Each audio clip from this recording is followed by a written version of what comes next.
Top three things in Keith's notebook this morning. Number one on the list, Japan, obviously one that was number one for a lot of last year. Nikkei bulls are kind of getting some scraps this morning. Nikkei up about 35 basis points or so, but important to note, Nikkei, there's some important economic data out today for Japan. Nikkei still down over 11% on the year. Obviously what's driving this is the yen being strong, and we'd expect the yen to continue to strengthen ahead of Yellen's first statement or press conference today. That actually flows directly into the second big thing this morning, the U.S. dollar. Once again, sort of bad setup in our quantitative models ahead of what is really sort of arbitrary rate guidance that we expect later today. Once again, the statement at 2 p.m., press conference at 3 p.m.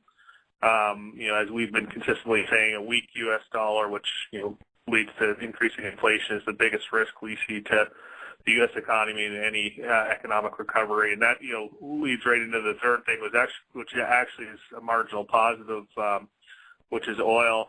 Oil is one commodity on the year-to-date one key commodity on the year-to-date that is not inflating aggressively, like coffee, like orange juice, like pork bellies, etc. In our models, oil is set up in a trend breakdown, and this is actually sort of positive for future inflation, especially with the fact that net long options of oil are 432,000, which is a pretty aggressive lean long. So it's kind of set up for even more of a correction. So that'll on the margin be positive, although oil not going up is good, but to really kind of be a tax cut on the consumer, oil actually needs to start going down meaningfully.